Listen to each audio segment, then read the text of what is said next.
Hello and welcome to Goa 365 Straightforward. Today in the studio we have an interesting person who has been traveling all the way from Kashmir and is on his way to Kanyakumari. He so happened to stop in Goa for a while, and while he was here we managed to talk to him, understand why he has chosen to take such a long journey all by cycle.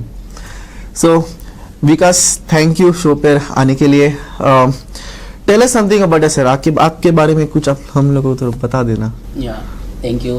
So first of all, my name is Vikas Kumar and my social media handle Vikas Jay Jania, and I'm from district Shamli, Uttar Pradesh, and I'm living last 6 years ago in New Delhi Khan Market. So और अभी ऐसी ये आपका journey से पहले आपका मतलब पूरा प्रोफेशन क्या था, आप काम क्या करते थे?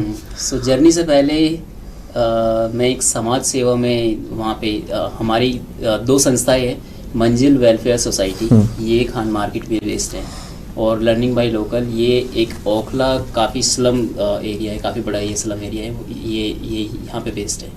तो मैं इन दोनों ऑर्गेनाइजेशन में एज ए कंप्यूटर टीचर मैं वहाँ पे जॉब करता था. और हम लोगों का जो काम होता है बेसिकली, ये दोनों ऑर्गेनाइजेशन एजुकेशन सिस्टम पे हम लोग काम करते हैं. एजुकेशन सिस्टम के थ्रू हम लोग वैल्यूज सिस्टम पे हम लोग काम करते हैं कि जैसे हमारा जो कॉन्स्टिट्यूशन है उसको समझना और उसको फिर अप्लाई करना, या फिर इन्वायरमेंट के बारे में, इन्वायरमेंट क्या है, या फिर गुड टच बैड टच क्या है, और हमारा जो कल्चर है वो क्या है, या फिर जैसे काफ़ी लोग ऐसे होते हैं कि उनका काफ़ी हायर एजुकेशन हो जाती है बट वैल्यू सिस्टम को समझना वो चीज़ें काफ़ी इम्पोर्टेंट रहता है हर किसी के लिए. तो हम लोग मेन जो हमारा जो फोकस है वो है वैल्यू सिस्टम.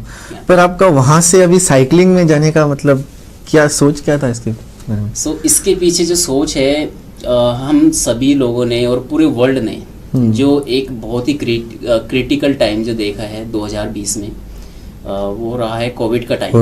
तो कोविड के टाइम में शायद ही किसी ने ऐसा सोचा होगा कि सब लोग अपने घरों में बंद हो जाएंगे, कोई बाहर निकल नहीं पाएगा. तो मतलब बाहर अगर निकलते भी है तो मतलब उनकी जान को खतरा है. और वो टाइम इतना खतरनाक टाइम रहा है पूरे वर्ल्ड के लिए. अगर किसी भी एक जने को भी कोविड हुआ है और उसको सही टाइम पे ऑक्सीजन नहीं मिल पाई है तो मजबूरन उनकी डेथ हुई है. तो वो इतना ख़तरनाक टाइम जो पूरे वर्ल्ड ने जो फेस किया, तो उस टाइम से मैंने ये चीज़ें सीखी कि हमारे इन्वायरमेंट में ऑक्सीजन की हद से ज़्यादा कमी है. और बहुत लोगों ने अपनी फैमिली में ऐसे जने को खोया कि जो केवल सिंगल पर्सन ही थे जो कमाने वाले. कुछ लोग ऐसे थे कि जो डेली जो काम करते हैं कि मतलब जितना भी जो भी उन्होंने कमाया और वही उन्होंने फिर नेक्स्ट डे पे वो खाया. तो बहुत लोगों ने अपनी फैमिलीज़ में ऐसे लोगों को गंवाया है कि जो नहीं चाह करके भी वो उनको खोना नहीं चाहते थे. तो उस टाइम से मैंने ये चीज़ें सीखी कि एक्चुअली उस टाइम पे मेरे पास साइकिल थी. ये साइकिल भी मुझे एक्चुअली इट्स अ गिफ्टेड. सो या one of my friend, his name is Amit Kumar and he was working world bank. So way world bank में जॉब करते थे. और बट उस टाइम पे मेरे पास ये थॉट था कि अगर मेरे पास साइकिल आती है तो मैं इन्वायरमेंट के लिए, बैक टू नेचर के लिए मैं एक बहुत खूबसूरत ये जर्नी करूँगा कि जो कश्मीर से कन्याकुमारी की जर्नी रही. तो मैंने ये अपना संदेश नेचर को भेजा और नेचर ने वो लाइक कनेक्ट द डॉट्स की तरह वो साइकिल मुझे एज ए गिफ्ट मुझे मिली. तो तब फिर मैंने ये चीज़ सोची कि जो अभी हम लोगों ने जो ये टाइम देखा है, मैं कोशिश करूँगा कि ज़्यादा लोगों को भले ही ना मैं चेंज कर पाऊँ बट अपने आप को मैं इतना चेंज कर पाऊँ कि मैं नेचर के साथ जुड़ करके और अपनी लाइफ में मैं ज़्यादा से ज़्यादा नेचर में मैं कंट्रीब्यूशन कर पाऊँ. ठीक है. कि जो बहुत ऐसे व्हीकल है कि जो बहुत ही ज़्यादा कार्बन लाइक क्रिएट करते हैं. तो मेरा फोकस यही है कि मैं अपनी लाइफ में इतना कंट्रीब्यूशन कर पाऊँ कि आने वाले जो भी मेरे फ्रेंड है या फिर कल के टाइम पे जैसे जो हमारे जो बच्चे रहेंगे, आगे का जनरेशन जो है, या उनको मैं ये एग्जांपल सेट कर पाऊँ कि अगर आप लोग नेचर में अपनी लाइफ में कंट्रीब्यूशन करोगे तो नेचर मल्टीप्लाई करके आपको रिटर्न में पता नहीं कितना आपको वापस देता है. आपकी अभी साइकिलिंग जर्नी कश्मीर से शुरू हो गई, तो आपको डिफिकल्टीज क्या था कश्मीर में, जब मतलब कश्मीर ज्यादा करके पहाड़ों रहता है, तो उधर आपको डिफिकल्टीज क्या हो साइकिलिंग में? कश्मीर में जो डिफ़िकल्टी रही है, मैंने ये चीज़ें नोटिस करी कि वहाँ पे बाई रोड थोड़ा सा मुझे डिफ़िकल्टी फेस हुई। लगभग 60 किलोमीटर का एरिया है रामबन का। वहाँ पे एक कहावत है कि आगे कुआं और पीछे खाई, इस तरीके का वो मोमेंट मेरे लिए रहा कि ऊपर से लैंडस्लाइडिंग हो रही थी, पत्थर काफ़ी गिर रहे थे क्योंकि अंदर टनल बन रही है, तो जब टनल बनती है तो ऊपर से लैंडस्लाइडिंग होती है, तो ऊपर से पत्थर गिर रहे थे और रोड पे पूरा ट्रैफिक चल रहा था क्योंकि इतने भारी भारी वहाँ पे वाहन चलते हैं। और काफ़ी ट्रैफिक और नीचे एकदम खाई, मतलब वो इतनी गहरी खाई कि अगर बंदा चला जाए तो वो दिखेगा नहीं कि वो किधर गया है। तो वो मेरे लिए सबसे खतरनाक टाइम था उस टाइम पे। बट फिर भी नेचर ने मुझे काफ़ी सपोर्ट किया, थैंक्स टू नेचर, कि मैं लकीली मैं वहाँ से उस खतरनाक टाइम से मैं निकल करके आया। बट मैंने अपने साथ साथ और लोगों के बारे में ये चीज़ें सोची कि जो लोग वहाँ पे रहते हैं, वो 60 किलोमीटर का एरिया वो कैसे वो पार करते होगी। अगर कोई बच्चा मतलब 60 किलोमीटर के एरिया तक, वहाँ पे कोई भी ऐसा स्कूल मुझे देखने को नहीं मिला, कोई कॉलेज वहाँ पे मुझे देखने को नहीं मिला। अगर वहाँ के जो लोकल लोग हैं, किसी की तबीयत खराब होती है, अगर किसी को इमरजेंसी होती है, वहाँ पे कोई हॉस्पिटल नहीं है। तो वो चीज़ें मैंने इस जर्नी में नोटिस करी। और कश्मीर के बाद आप किस स्टेट में आ गए? कश्मीर के बाद फिर मैं पंजाब में मैंने पंजाब का कैसा आपका एक्सपीरियंस? पंजाब में वैसे तो सच बताऊँ, कश्मीर से और गोवा तक सोशली लोगों से बहुत अच्छा एक रिश्ता बना है यहाँ तक, और आगे भी मुझे पता है कि नेचर मुझे काफ़ी सपोर्ट कर रहे हैं, और आगे तक भी पूरा कन्याकुमारी तक बहुत अच्छा मेरा लोगों के साथ सोशली काफ़ी अच्छा एक रिश्ता बनेगा। तो जब मैंने पंजाब में एंटर किया, पंजाब में 2-3 लोग जो यूथ से रहे उस टाइम पे, तो उन्होंने ऐसे मेरा देखा पीछे से बोर्ड की ओ कश्मीर टू कन्याकुमारी, तो वो तो काफ़ी इम्प्रेस हुए। फिर उनसे ऐसी बातचीत हुई, तो अभी भी मैं उनके नेटवर्क में हूँ और वे भी मतलब हम आपस में टच में हैं। तो ऐसे ही बहुत लोगों से काफ़ी अच्छा एक रिलेशनशिप बन रही है। अब राजस्थान से आप गुजर के आ गए। राजस्थान में एक बहुत इंटरेस्टिंग चीज़ हुई यहाँ पे। मैंने 2-3 जगह पे जैसे मैंने विजिट किया। एक तो सबसे पहले मैं टोंक के बारे में शेयर करना चाहूँगा। टोंक में वहाँ पे टोंक एक डिस्ट्रिक्ट है, एक ज़िला है राजस्थान में। तो वहाँ पे एक अल्लू के नाम से एक बंदा है, और उन्होंने एक सॉन्ग लिखा है, पूरा का पूरा उन्होंने एक सॉन्ग प्ले किया है वो अगेंस्ट रेप, कि जिस तरीके से हमारे मतलब इंडिया क्या पूरे वर्ल्ड में रेप काफ़ी बढ़ रहा है। तो उन्होंने वो जागरूकता के लिए उन्होंने पूरा एक रेप पे सॉन्ग बनाया और वो प्ले किया, और वो चीज़ें मुझे उनकी काफ़ी इंटरेस्टिंग लगी वहाँ पे। और फिर हम लोगों ने जो विज़िट किया था अजीम प्रेमजी फाउंडेशन, वो अजीम प्रेमजी फाउंडेशन ये भी वैल्यू सिस्टम पे काम करते हैं, सेम जैसे मंजिल वेलफेयर सोसाइटी, ये जो काम हम लोग जो काम करते हैं शिक्षा के क्षेत्र में काम करते हैं। और राजस्थान में फिर हम लोग खाटू श्याम और बालाजी धाम, जो ऐसे कुछ जो लाइक धार्मिक जो स्थल है वहाँ पे हम लोगों ने विजिट किया। तो मतलब काफ़ी अच्छा एक्सपीरियंस रहा। एक्सपीरियंस अच्छा था।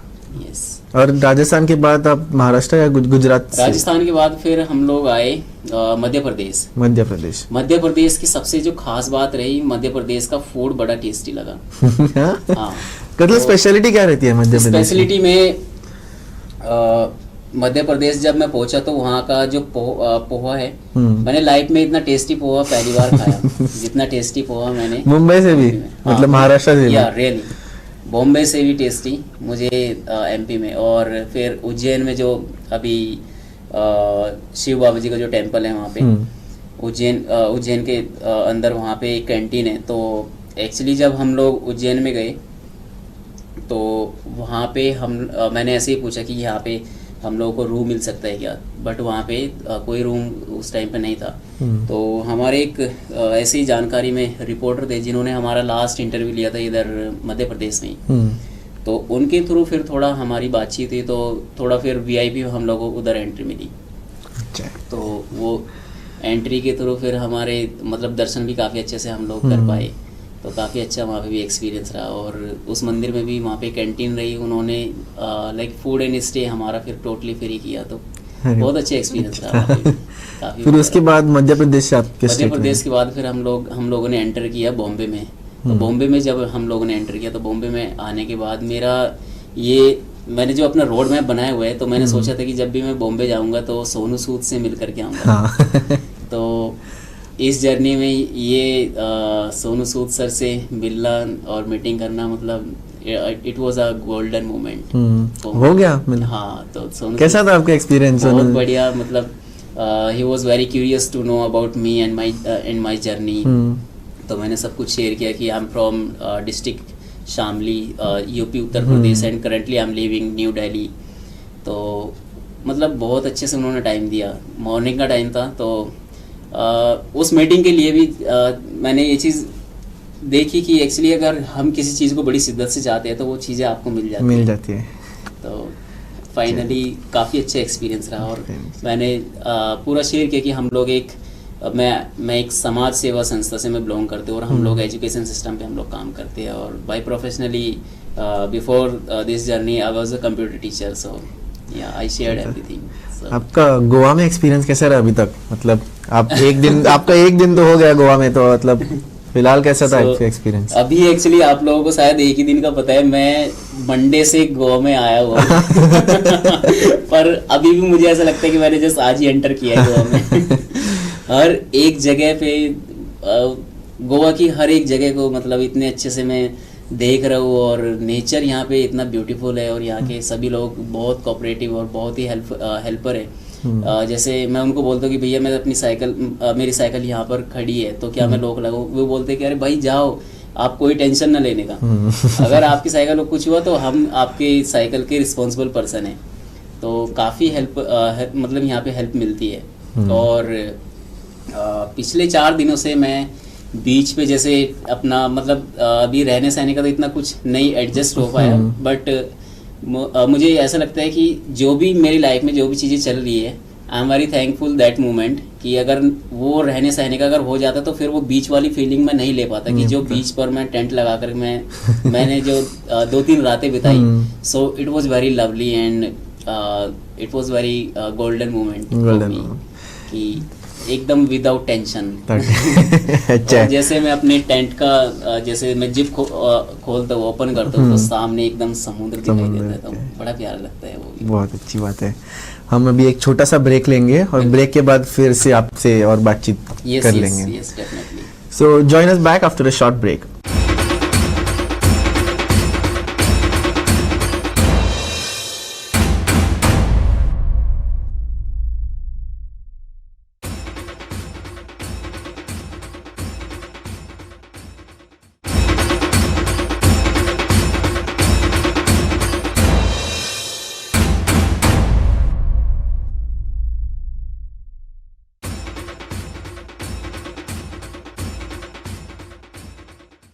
Welcome back. You're joining me back in the studio here with Mr. Vikas, who has been riding a cycle all the way from Jammu and Kashmir down to Kanyakumari, and he's been here in Goa for a few days, and we've got this rare chance of speaking to him.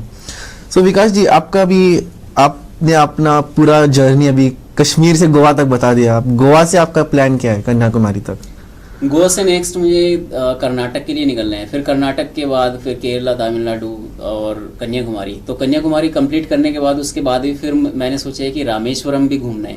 Rameswaram भी बहुत अच्छी जगह है। हमारा India actually culture से तो भरा पड़ा है, इतनी सारी यहाँ पे मतलब मैंने ये मुझे एक फॉरेनर मिला था रास्ते में, ही वाज फिनलैंड। वो 60 की एज में हमारे इंडिया को एक्सप्लोर करने के लिए आए हुए हैं। तो मैंने ये चीज़ सोचा कि यार हम तो यंग है, हमें तो जरूर करना चाहिए। पर आप अभी दिन में कितना साइकिलिंग कर लेते हो? मतलब आपका इतना डिस्टेंस, अभी डिस्टेंस कितना हुआ है आपका कवर किलोमीटर्स? ये जो टोटल अभी तक का जो मेरा डिस्टेंस हुआ है, एक्चुअली कुछ डिस्टेंस तो मैं काउंट ही नहीं करता, कि जैसे अभी पिछले 5 दिन से गोवा में आया हुआ हूँ, तो कोई भी जैसे कहीं पे भी किसी जगह पे मुझे विजिट करना है तो वो कम से कम 7-8 किलोमीटर या फिर 10 किलोमीटर की वो दूरी पर रहते हैं। तो अप एंड मतलब गो टू बैक तो इस तरीके से अगर काउंट करें तो वो भी 10 to 15 किलोमीटर बड़ा इजीली हो जाते हैं। तो दिन में अगर मैं 5 जगह पे भी मैं अगर विजिट करता हूँ तो वो अराउंड 150 किलोमीटर तो आराम से हो जाएगा। तो अगर मैं डिस्टेंस की बात करूँ तो ये 3800 मेरा अभी तक ये साइकिलिंग हो चुकी है। और कितना बाकी है अभी? अभी जो बाकी है 13 to 1400 का अभी ये बाकी है। तो मतलब दिन में कितना हो जाता है? मतलब अभी जब आप किस मेजर सिटी में नहीं हो तो आप साइकिलिंग करें तो कितना दिन में कितना होता है आपका कवर? तो गोवा से पहले गोवा बॉम्बे से पहले हम लोग मेरी जो साइकिलिंग रही है वो 132, 140 एंड 150 किलोमीटर पर डे या 130, 140 और 150 किलोमीटर तक पर डे का इस तरीके से मेरी साइकिलिंग रही है। कि जैसे कोई सिटी जैसे मैंने चेक करी कि भाई जिस तरीके से मैंने अपना पूरा का पूरा रोड मैप बनाया हुआ है तो मैं वो चीज़ें देखता हूँ कि अच्छा ये सिटी 120 किलोमीटर की दूरी पर है, ये सिटी 140 किलोमीटर की दूरी पर है, तो फिर मैं उसी तरीके से अपनी प्लानिंग कर लेता हूँ। ठीक है। पर आप बीच बीच में कैसे मतलब रेस्ट वगैरह लेते हो या कंटिन्यूस मतलब अपना अभी? हाँ, बीच में यस। तो जैसे अभी मैंने सिटीज़ के बारे में शेयर किया कि अगर कोई सिटी 140 किलोमीटर की दूरी पर है तो फिर मैं अर्ली मॉर्निंग स्टार्ट करता हूँ कि लाइक 5 o'clock। और 5 o'clock में जैसे अर्ली मॉर्निंग जितना भी मैं कवर कर पाऊँ तो उतना जल्दी फिर मैं वो कवर करने की कोशिश करता हूँ। और फिर जब लीड छोटी रहती है तो फिर उस हिसाब से मैं रेस्ट कर लेता हूँ। तो बीच में जैसे लंच वगैरह करना, खाना पीना, बाकी वो सारी चीज़ें जरूर रहती है। ठीक है। अभी आप अभी कितना 35 डेज हो गए आपको साइकिल चलाने में अभी, पर आपका फाइनेंशियल कैसे आप अपना ध्यान रख देते हो? मतलब खाना पीना रहना? सो फाइनेंशियली में मुझे अभी तक नेचर के थ्रू सोशली लोगों ने बहुत सपोर्ट किया है and specially thanks to Maharashtra police. Maharashtra police ने काफ़ी जगह पे मेरा ऐसा एक्सपीरियंस रहा कि जहाँ पे मेरा रहने सहने की कोई फैसिलिटी नहीं हुई तो मैं सीधा पुलिस थाने जाता था। पुलिस स्टेशन पे जाने के बाद मैं उनसे रिक्वेस्ट करता था बहुत पोलाइटली और वे मेरी बात को समझते थे। एंड वंस अगेन की थैंक्स टू महाराष्ट्र पुलिस की, उन्होंने मेरी हर एक चीज़ को समझा और कहीं पे भी जो भी आसपास वहाँ पे होटल वगैरह रहता था तो वहाँ पे वे मेरा फूड एंड स्टे का करा देते थे। तो आई am very lucky and thankful कि ये इस तरीके कोई चैलेंज अभी तक मैंने नहीं फेस किया। और सोशली लोगों से जैसे काफ़ी कनेक्ट रहता हूँ कि साइकिल से अब ये तो है नहीं कि मैं मतलब बाइक से क्या होता है कि 100 मतलब बाइक से यूजुअली 80 to 90 या फिर 100 की स्पीड रहती है। अब इतनी देरी मतलब इतनी स्पीड में बंदा एक मिनट में बहुत दूर निकल जाता है। अब मैं साइकिल से कोई भी जैसे मुझे हाथ दे देता हूँ तो मैं आराम से रुक करके बातचीत करता हूँ, तो एक रिश्ता भी बनता है उन लोगों से। तो बहुत से लोग ऐसे होते हैं कि जो डिनर के लिए ऑफर करते हैं, कोई लंच के लिए या फिर ब्रेकफास्ट के लिए मुझे ऑफर करते हैं। तो बहुत बेस्ट एक्सपीरियंस चल रहा है इस जर्नी। पर आपको किसी सरकार से ऐसे कुछ मतलब मिला है आपको हेल्प वगैरह ऐसे? गवर्नमेंट से तो अभी तक ऐसी कोई मुझे फाइनेंशियली या फिर किसी भी चीज़ से कोई हेल्प नहीं मिली है। बट वंस अगेन की महाराष्ट्र पुलिस से मुझे काफ़ी हेल्प मिली है, प्रशासन से मुझे हेल्प मिली है। ठीक है। और गोवा में वगैरह आपने कुछ ऐसे ट्राई किया है? गोवा में मैंने ट्राई किया है। गोवा टूरिज्म यहीं पे पास में ही है ऑफिस, तो पणजी में ही मैंने वहाँ पे जाकर के कल विजिट किया। तो thanks to Anil Dalal sir, Anil Dalal sir यहाँ पे मैनेजर है गोवा टूरिज्म। तो उनसे मेरी कल मीटिंग हुई थी। तो सर ने एक्चुअली मैंने सर से रिक्वेस्ट की कि सर यहाँ पे 2 दिन का जो बस टूर होते हैं तो please can you sponsor me fully. तो सर ने मुझे अच्छे से सुना और फिर सुनने के बाद उन्होंने बोला कि ठीक है, ये अच्छा है, आप जो कर रहे हो ये काफ़ी बहुत अच्छा आपका ये इनिशिएटिव है। और उन्होंने बोला कि जैसे हमारे पास 7 बुकिंग आ जाएगी तो फिर हम आप लोगों को कॉल करके या फिर मैसेज के थ्रू हम आपको इनवाइट करेंगे और हम आपको यहाँ पे बुला लेंगे। तो काफ़ी अच्छा एक्सपीरियंस चल रहा है गोवा में भी, बहुत अच्छी है। अभी आप कन्याकुमारी और एक 18 दिन या 15 दिन में अपना जर्नी पूरा कंप्लीट कर लेंगे, उसके बाद क्या? उसके बाद मैंने सोचा है जो मेरा सपने ये मैंने देखा कि बढ़ते जाते हैं। बट मुझे ये चीज़ लगता है कि जो मैं चीज़ कर रहा हूँ ये सोशली लोगों से काफ़ी अच्छे रिलेशन बनते हैं एंड फिजिकली जैसे मैं साइकिल चलाता हूँ जैसे मैं साइकिल चला रहा हूँ तो फिजिकली मेरी फिटनेस अच्छी रहती है। और साइकिल चलाने से और भी जैसे फ़ायदे कि उससे कोई कार्बन उत्पन्न नहीं होते हाँ। तो इन्वायरमेंट की भी हेल्थ बनती है, मेरी भी हेल्थ बनती है, और फाइनेंशियली कहीं ना कहीं ये भी कि उसमें कोई पेट्रोल कोई डीजल का उसमें कोई कॉस्ट नहीं है, सिर्फ खाने और रहने का आपका या एक्सपेंस बिल्कुल। रहता है। तो ये चीज़ें मैंने सोची अपनी लाइफ में और समझी। अभी भी मेरा ये मेरी जो लाइफ की फिलोसफी है कि उसके बाद नेक्स्ट जो मेरा ड्रीम रहेगा, मतलब अभी मैं सोच रहा हूँ कि अगर मुझे ऐसे ही जैसे गोवा टूरिज्म की तरफ से मुझे स्पॉन्सरशिप मिलने जा रही है, अगर मुझे ऐसे ही स्पॉन्सरशिप मिलती है तो मैं जाना चाहूँगा स्विट्जरलैंड। स्विट्जरलैंड अरे वाह, ये मेरा ड्रीम है कि India to Switzerland by cycle, ये मैं करना चाहूँगा अपनी लाइफ में। बहुत अच्छी बात तो है। इतना ये है कि इतना जज्बा है, जुनून है, और ऊपर वाले का साथ है, और सोशली आप लोगों का बहुत सपोर्ट है, तो ये तो काफ़ी अच्छा है मेरी लाइफ में। ठीक है, आपका मैसेज क्या रहेगा? मतलब अभी बहुत सारे यूथ जो रहते हैं उन लोग को इतना भी मतलब, तो अभी एनवायरनमेंट के बारे में बहुत बातचीत हो रही है, पर वैसे इम्पैक्ट अभी भी मतलब बच्चे वगैरह बाइक लेकर घूमते हैं ऐसे, तो आपका मैसेज क्या रहेगा इस तरह के लोगों से? तो मैं आज के यूथ को और आने वाली जनरेशन को मैं जो मैसेज देना चाहूँगा कि लाइक बैक टू नेचर। अगर आप नेचर में अपनी लाइफ में कुछ भी कंट्रीब्यूशन करोगे, अगर आप साइकिल अपनाते हो अपनी लाइफ में, मतलब साइकिल तो मुझे तो ऐसा लगता है कि मस्ट होना चाहिए कि जो 12th तक जो भी बच्चा स्कूल में या फिर कॉलेज में जाते हैं वो मस्ट इसलिए होना चाहिए कि वो फिजिकली एंड मेंटली वो एकदम फिट रहेगा। ये मेरा पर्सनल मेरी लाइफ का एक्सपीरियंस है कि अगर कोई भी मतलब कोई भी जना अगर डिप्रेस फील कर रहे हैं तो वो अगर केवल एक महीना अगर वो साइकिलिंग करते हैं तो वो पक्का मतलब उस डिप्रेशन से वो बाहर निकल, मतलब सिर्फ फिजिकल फिटनेस नहीं, मेंटल फिटनेस भी बढ़ जाती है साइकिलिंग से। बिल्कुल बिल्कुल। और क्योंकि जब साइकिल से बाहर निकलते हैं तो धीरे धीरे जैसे कोई भी नया बंदा है जिसने साइकिलिंग करना स्टार्ट किया, वो पहले दिन वो 5 किलोमीटर की दूरी करेगा, दूसरे दिन 10 किलोमीटर, फिर वो सोचेगा कि अच्छा मैं यहाँ पे तो घूम चुका हूँ, मुझे यहाँ पे भी घूमना चाहिए। इसी तरीके से मतलब मेरे भी ये छोटे छोटे सपने इसी तरीके से बड़े होते जा रहे हैं। तो आज की जो जनरेशन है मैं उनको ये मैसेज देना चाहूँगी कि जैसे 5-10 किलोमीटर पे जैसे कोई मार्केट रहती है, फिर कहीं पे आने जाने रहते हैं, फिर स्कूल रहते हैं, तो अगर आप लोग साइकिल यूज़ करोगे तो साइकिल आपको बहुत मतलब इतना बेनिफिट दे पाएगी कि लाइफ में आपकी जो कम से कम 10 to 15 ईयर आपकी एज इंक्रीज हो सकती है। बहुत सारी ऐसी बीमारियां हैं आज के यूथ को, मतलब नॉर्मल जैसे बीपी या फिर शुगर की जैसे ये जो बीमारियां हैं, मतलब 30 साल से ऊपर जो भी बंदा रहता है तो उनको उनकी लाइफ में यूजुअली आने लगी है। तो अगर साइकिल हम लोग अपनी लाइफ में अपनाते हैं तो काफ़ी अच्छा रहेगा। जी अच्छी बात है, आपको बेस्ट ऑफ लक हम हमारे गोवा 365 से देते हैं। Thank you so much to you. You are welcome and we really hope कि बहुत लोगों को आपके बारे में जानकारी हो जाए और मतलब इन्फ्लुएंस हो जाएगा लोगों पर।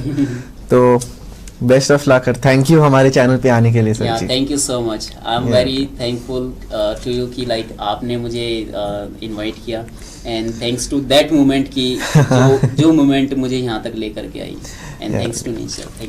Thank you and keep watching Goa 365।